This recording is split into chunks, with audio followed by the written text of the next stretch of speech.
Happy Halloween, Big East Hoops Nation. Let's get right to it. It's Big East Shootaround from New York City. I'm John Fanta, and 5 nights from right now, you've got Big East teams back in action on the floor. College Hoops opening night, 5 nights away, and it's Halloween today, so that leads to a jam-packed Big East Shootaround. Coming up on today's show, we've got Big East Hoop stars talking about all kinds of things from costumes to candy, as well as comparing Big East Hoops team to your favorite Halloween candy. But first, some team previews. Greg McDermott coming up on today's show. We start with St. John's, a new era in Queens for Mike Anderson as he takes over. We know about what he did under Nolan Richardson at Arkansas. Those teams, 40 minutes of hell. And this St. John's program has 2 stars back in all Big East selections, LJ Figueroa and Mustafa Heron. So you think about it.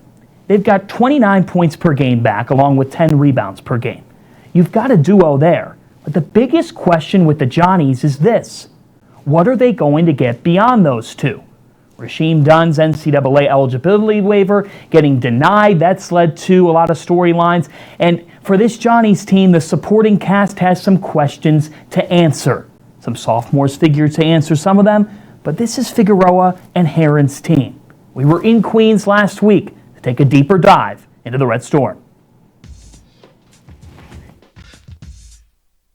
Mike, what have you learned about your group in the preseason? Well, I think they got a great attitude in terms of working. I think, you got some guys that are inexperienced. They don't know what to expect. And I've thrown some things at them just to see how they react to it. And now we're just trying to put all of it together, put the pieces together. We got pieces. Now let's put it together. We know about LJ and Mustafa, what they bring to the table. And I think they're all conference type players.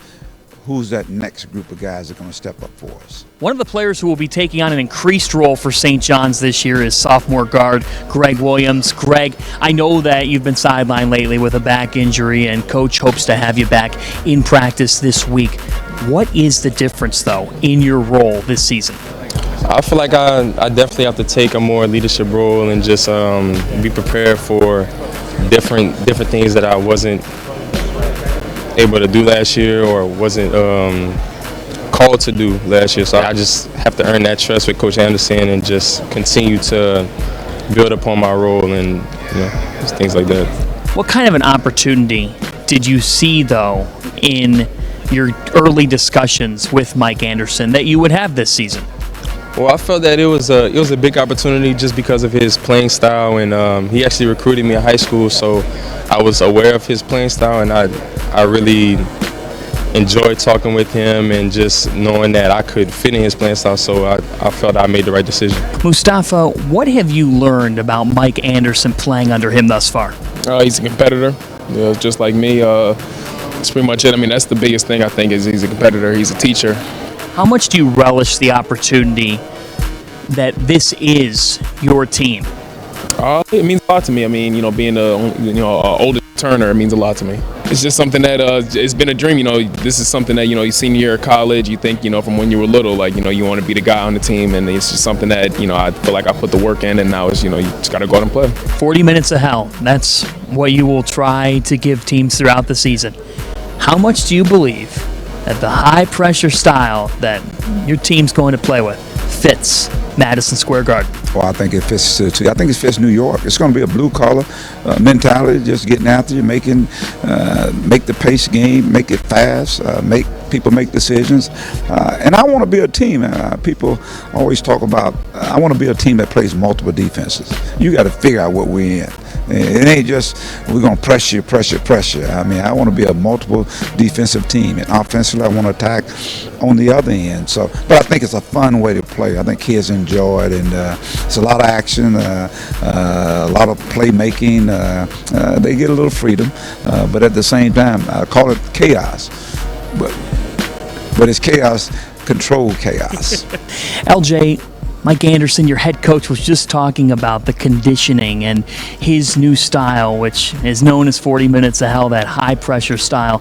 How has it resonated with you and your teammates? The last couple months have been great, We've been working real hard, we weren't seeing the bigger picture. You know, the season's getting a lot closer, so it's a lot of excitement. We definitely paid the price, conditioning wise, and hopefully we're all in shape to go. I think it'll be fun. I think that as long as we do what we're supposed to do, I think we'll be problems, for anybody. Yeah, I mean, it's definitely gonna cause chaos. It's gonna be something different across the league. So I feel that it's gonna be something that's gonna shock a few people. You hear that? It's going to shock a few people. In a conference where all 10 coaches know each other's styles so well, when you play that home and home 18-game double round robin schedule, you have to be able to throw some wrinkles in along the way. St. John's is going to throw a major wrinkle in because Mike Anderson has this high-pressure, full-court style. And it's not just defensively, but for them, their best offense is going to start with what they do in that press. And you heard Anderson say it. It starts in New York. It's a style that fits New York City. Last night for St. John's, they had 51 deflections. And while it's an exhibition against Queens, that tells you everything you need to know. They are going to get out on the run, they're going to force turnovers, and they're going to play at a high tempo. It's Halloween. And that means we're talking to Big East Hoops players. At Big East Media Day, we lay a bunch of different questions on them in our social hub, from costumes to candy to a bunch of other holiday questions. But today, the focus is Halloween. Let's hear what they have to say.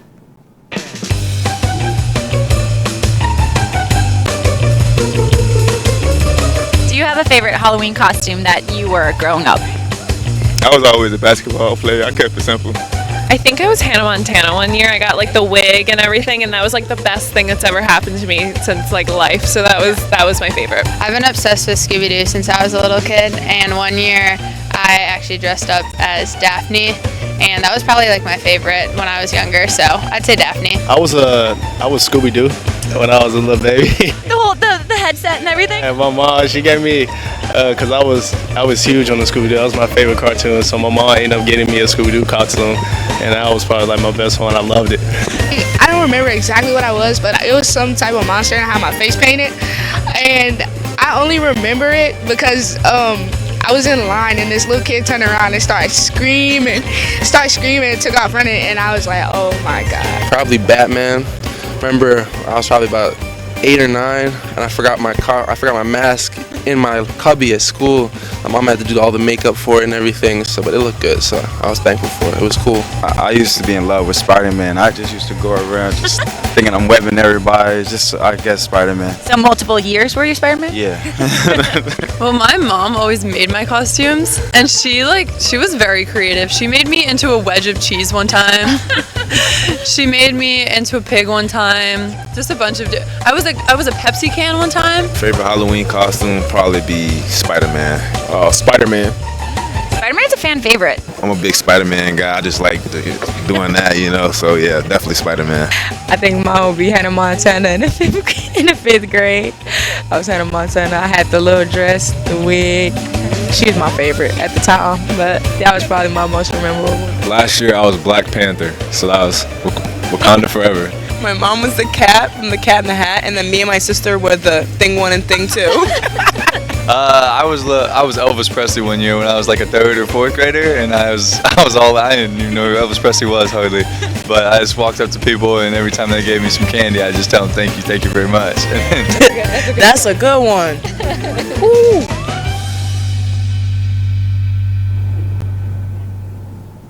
Just surprised there were no Andy Reeds in that piece. Come on.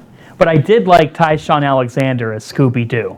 That is pretty darn good. What we know is this. Spider-Man's taken, guys. So you got to figure something else out.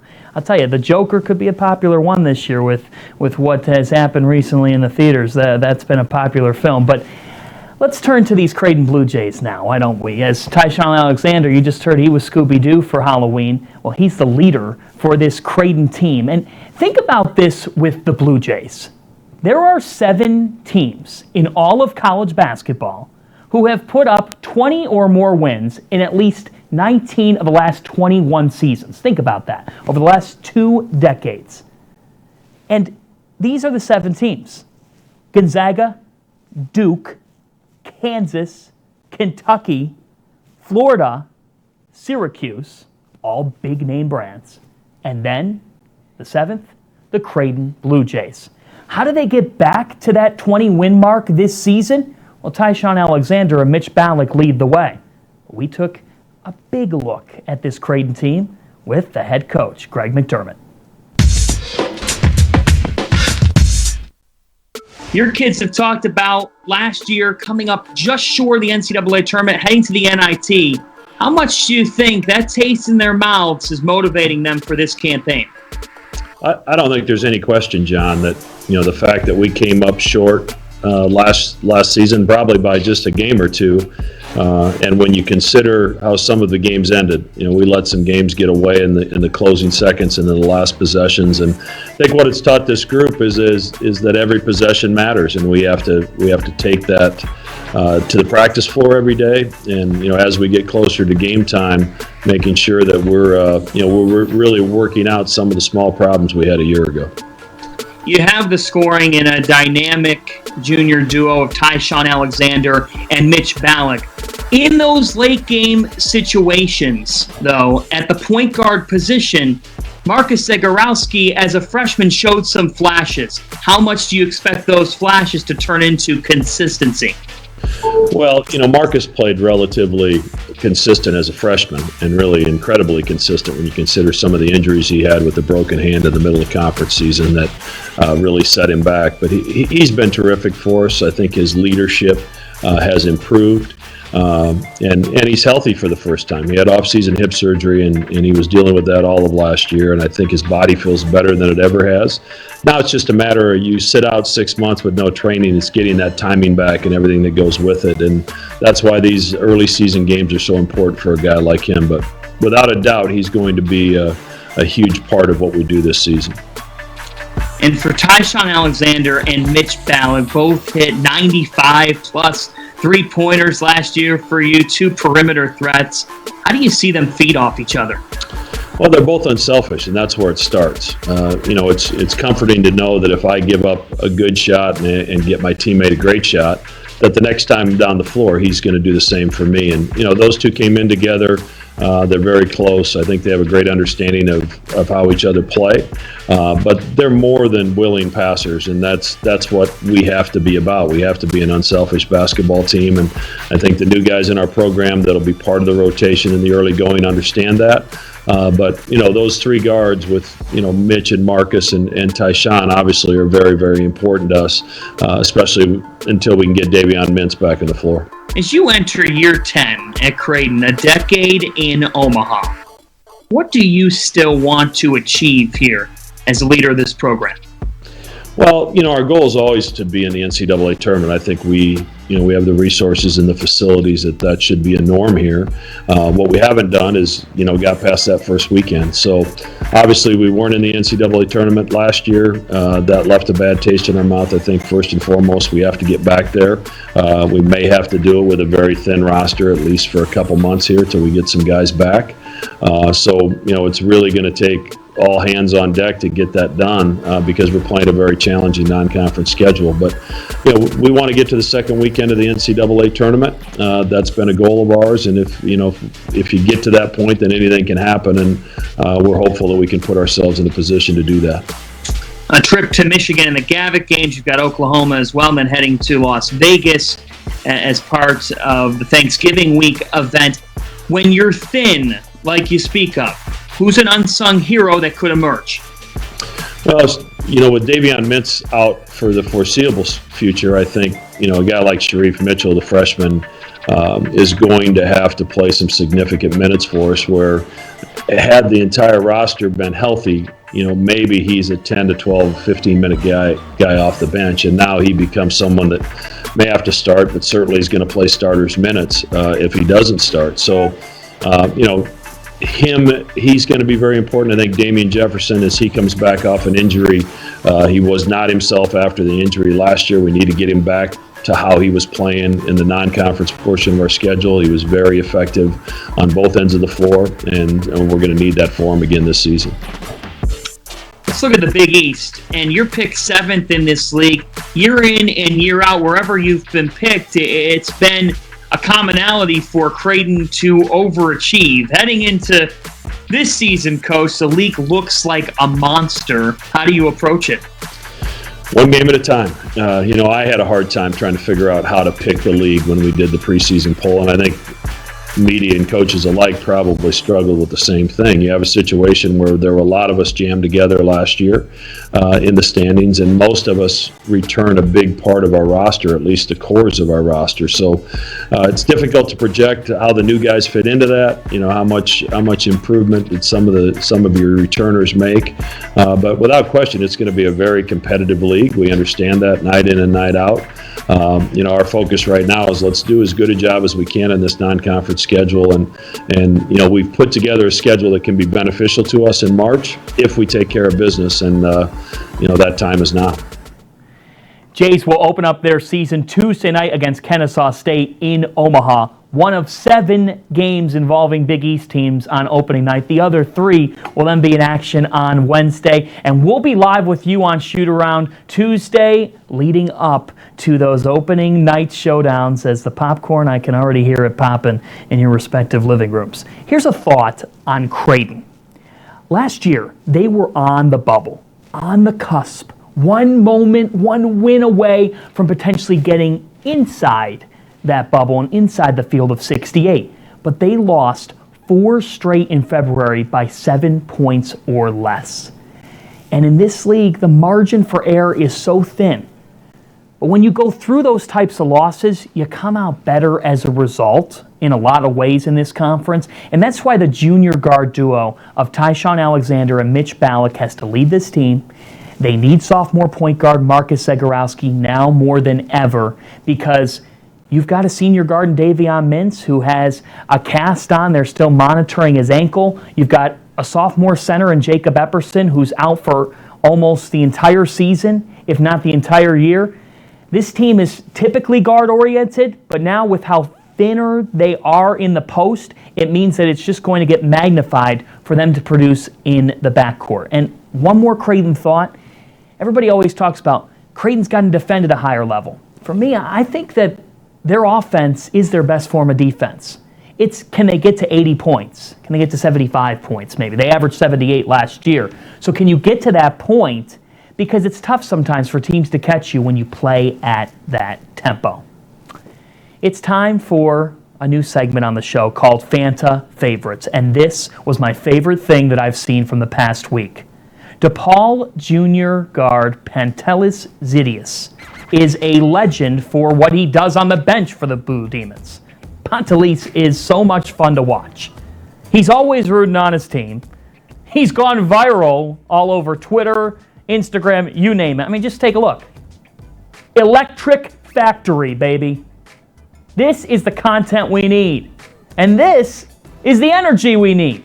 For Pantelis, folks, he's done a lot on the bench. But when he got on the hardwood earlier this week, he had his shining moment.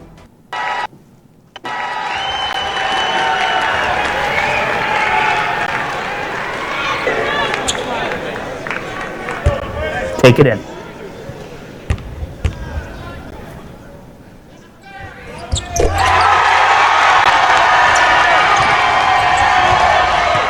That's as loud as you'll hear a building during a college basketball preseason exhibition. Pantelis Zidius, applause to you, man, because you bring the energy game in and game out. And for you to get that moment at the charity stripe earlier this week, you deserve that and much more for what you do for your program. That is a Fanta favorite from this past week. Final segment of the show. Let's break out the candy jar here on Big East Shootaround. I love our holiday logos, and they're back. And so for this week, what are we doing here on Halloween? Well, I wasn't going to dress up. I have to head to a soccer game right after this. So what are we going to do? We're going to break out candy. Comparing Big East Hoops teams to your favorite Halloween candy, let's start with the Reese's Peanut Butter Cup. And today it's not Reese's, it's Villanova. Because they're as good as a Reese's Cup. Traditional. Never lets you down. Peanut butter and chocolate. It doesn't get much better. That's what the Wildcats are to me. They are ever so consistent. and that's what Jay Wright has built. You can never go wrong with the Reese's Peanut Butter Cup. And if you don't like it, I've got questions for you. This is good. What do we got next here? Pull up the next candy bar here. Let's see. Going through my candy jar, I'm going to go with the Three Musketeers. Xavier. It fits their name, certainly, but for this Xavier team, they've been so consistent, and the Three Musketeers is just that, consistency. This paste, I don't know what it's made out of. It's probably not good for you, but the candy bar tastes great. And Three Musketeers makes sense for Xavier. Have a Three Musketeers in their honor. So now we've got Three Musketeers, we've got some Reese's. Let's look at the Kit Kat bar. Give me a break is the slogan. I think of Georgetown. They've been on a bit of a break in terms of the NCAA tournament. That break is over this year. When you've eaten too much chocolate, you can't open up the candy wrapper. Okay. This is actually slippery. Well, you get the point.